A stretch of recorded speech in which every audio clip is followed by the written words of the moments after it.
So Dr. Samar Basak, please, for Lipiview and Lipiflow. I think he was one of the initial people in India to have this machine, and he has the maximum experience.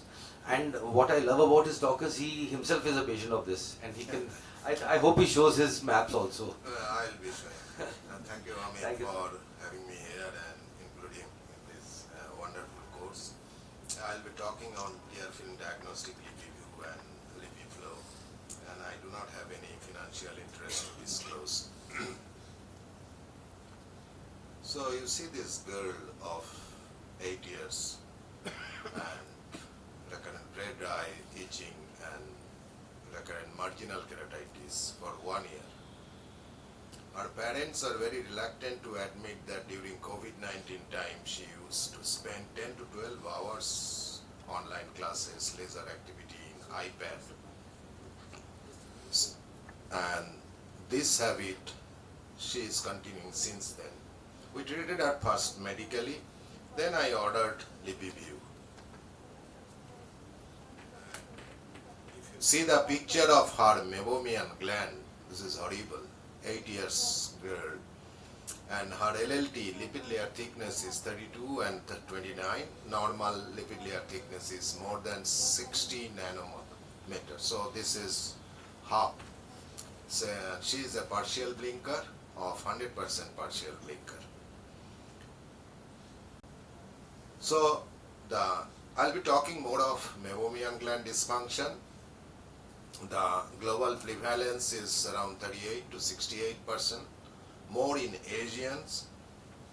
And if you see the data from Eastern India, we published long time back, the MGD was 37.1%, and also in other part of this study, right hand side, this study is from North India by RP Center people, and they have also shown this significant amount of patient, 28.9% have meibomian gland dysfunction.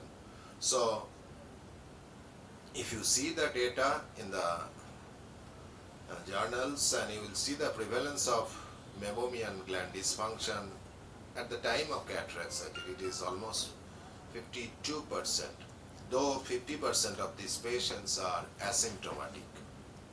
So there is a relation of cataract surgery and dry eye disease, especially the meibomian gland dysfunction.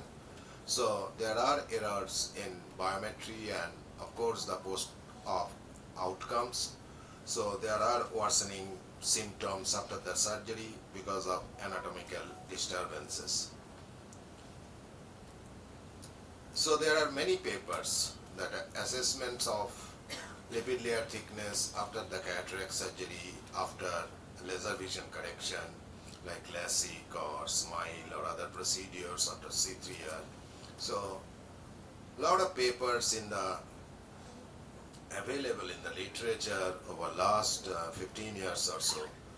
And it is also highly prevalent among ophthalmic healthcare provider, with the incident prevalence of 61% of eye care providers like us, they are suffering from meibomian gland dysfunction. So this is the complicated chart of how the relations of laser refractive surgery, meibomian gland dysfunction and dry eye. And ACER is also, they have given a very good LLPP. So whenever you see a patient in your clinic before cataract surgery or even the refractive surgery, you just do the 4 things: look, lift, pull and push. That means you have to look for the glands, you have to lift the lids, you have to pull, means assess the lid laxity also, and push it, try to compress the meibomian gland to see that how the secretion of the meibomian, whether it is cheesy, clear, or it is a toothpaste like sign you may also see. So these are some of the pictures you see in slit lamp examination. These are typical signs of meibomian gland dysfunction. In lower right here, you will see these are the toothpaste signs. So you just press the lower lid, the secretion comes like a ribbon of toothpaste. This is the Lipiview and Lipiflow system. They have another instrument that is called Lipiscan, that is quick screening device, but Lipiview is a more comprehensive tool, and there are the system functional component and structural component. It takes the picture of like oil in water, so there is a interference pattern over the tear film, and this lipid layer thickness is calculated from the color pattern, and normal LLT lipid layer thickness, as I said, it is 60 nanometer. So this is the type of things we get. So if you see the upper one with the blinks and lower one, the pattern is different into this. We can see this pattern with each blink, how the lipid layer is behaving. So we can also have to see the how much is the LLT, and accordingly if it is less than 60%, so there is high probability of meibomian gland dysfunction. Also blink rate, if it is less than more than the partial blink rate is more than 40%, then you need to consider for conscious blinking. This is the pictures comes like this, dual mode for better contrast, and there is a grading system, and if you see this is gland dropout, how it look like, and this is the meibomian gland dilatation, mild, moderate, severe, and this is the summary report of my meibomian gland dysfunction 2018, and you see that 62, 53, I am totally 100% partial blinker, and though the coefficient, if it is more than 0.9, your adaptation is good. And this is my gland. You see the gland so much distorted, and the meibomian normal glands are not there, and if you see the lower lid, all glands are fragmented, and many of the glands are blocked. So these are other picture. You see that lower lid versus upper lid, grossly deficiency. Here, though both the lids are dropout areas, that sometimes we get false high LLT if the patient squeezes before the test. So there is expression of lipid layer, so we may have this kind of picture. Then this is a typical of, so you see the glands are not good. Average LLT is like this, and patient is almost 50% partial blinker. Then you see that there is no meibomian gland in this picture. Upper lid there are few fragmented, lower lid no meibomian gland. And this patient is 65 years and asked for multifocal lens.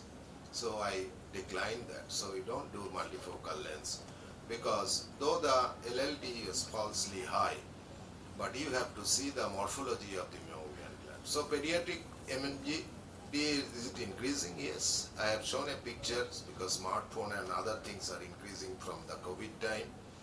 And if you see some of the, because during the using of any digital devices, we blink less, and whenever there is less blinking, there is less expression of meibomian gland secretion. And you see there are some pictures, all a child, and it is a series of children with me. They are having this kind of picture. We cannot imagine how when the child grow up to 60 years or 70 years, what will be the meibomian glands in those patients. Like this is 14-year-old child. You see that almost gone, almost gone. These are the effect of smartphone, iPad, and you see the LLT is 25, 30, and block duct, shortening of the glands, and all these things. So there are treatment devices like Lipiflow, Mevoflow, Cystine Ilax, IPL, all these are available. We are mainly using Lipiflow meibomian thermal pulsation system, and it is a constant. It is an automated device, the computer does everything. So it is a 12-minute treatment cycle, and it is very effective. And So it is a thermal pulsation hit from inner aspect and simultaneous massaging of the lid. You see, this is the device. There is a silicone thing is there, a ball to protect the cornea, warmer is there, and it works like this. If you see the animation, this is the kind of treatment it actually does, and total procedure is around 15 minutes. So I'll be taking 2 minutes more. So total timing is about, you see. So if you see again the review of literature tells that if you do the meibomian gland treatment before your cataract surgery, there are some prospective randomized trial is available, control trial are available, that it always helps to prevent the post-operative patient symptoms, and your outcomes are always, especially in the era of multifocal IOL. So when you are thinking of even the laser vision correction, is also late. So there are a lot of reports are there, and all are positive. There are also meta-analysis, several randomized prospective control trials, and everybody is saying at least more than 50% of the eyes, it helps if you choose the right patient. And this is the report. You can always see the systematic review and meta-analysis. So there is one interesting paper came in 2020 December. Here they have shown that if you see the pre-treatment and post-treatment, there is increase in gland. So they have visible meibomian structure increase after vector thermal pulse. That means Lipiview. So I checked with my data, and yes, it does. This is my patient. If you see that it's captured on September 21, this was the picture. You see the concentrate on the lower lids of this eye, and you concentrate the lower lid. This is captured on April 23. So I have now a series of 23 patients, probably I'll be publishing, that there is actually, now you have to analyze with the ImageNet software how much it is increasing, but in your naked eye you can tell that yes, right side picture is much better than the left side picture. So there is visible, of course, not in all patients, so maybe around 40%. So I have now collecting the data after 1 year, what is happening after 2 years, what is happening. So indications, so mixed and evaporative dry eye, routine preoperative investigation for, as I said, laser vision correction, premium IOL, and IT professional, contact lens intolerant patient, allergic eye disease, especially in VKC, we have seen a lot of meibomian gland dysfunction. Glaucoma drug user, there is a big chunk of patient, they are having meibomian gland dysfunction. And you also educate the patient, when you give these big photographs of eyelid with meibomian, they learn easily that what is the status. So you can actually counsel the patient, parents of the children, that see her or his meibomian gland percentage is now 30%. So what will be there when she or he will be 50 years of age? We know these things are so. So whom do you treat? Understand the goal of therapy, willing to modify the lifestyle, that is also very important. Affordability issue. May need repeat treatment every 2 to 3 years depending upon patient's lifestyle. Additional therapy to MGD, all we know that tetracycline, doxycycline, or erythromycin, lid massage, or so all should be given. IT water are the best candidate, and visually demanding work, refractive surgery patient, premium IOL candidate, you must go for it, older patient, and pediatric MGD population. So take home message is good surface is the prerequisite for predictable outcome in cataract and laser visual correction. Dry or MGD are quite prevalent in the surgery patient population. Pre-procedure detection and treatment gives optimal outcome, good for patient prognosis and selection also. Vector thermal pulse before the procedure can modify the planning and improve the outcome. Thank you very much for patience here. So I have done thrice the Lipiflow. So I first did 18, then 21 in the last January. So, I mean, though my glands are not increasing in number or length is increasing, but you can work at the end of the day more comfortably for more than 3-4 hours. I always on the laptop for 3-4 hours a day, but at the end of the day, it is suitable for my eyes. So I have done thrice in this period. Thank you very much. Thank you so much. Question? Any question? Dr. Basak has to go, so any questions for him? Yeah, Hitisha? How frequently would a patient need to get the Lipiflow done if he does start the therapy? How frequently?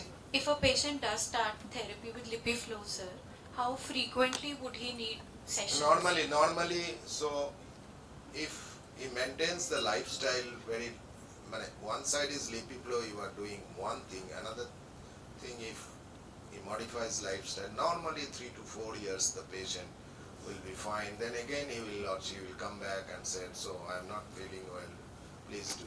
So normally we follow up the patient after 1 to 1.5 years and take another photograph and also see the other symptoms. Most of the patients is around 3 years but many patients they do not come back, we do not know what is happening, but for pediatric one you must be very vigilant because they are the main group of patient, main chunk of patient recently.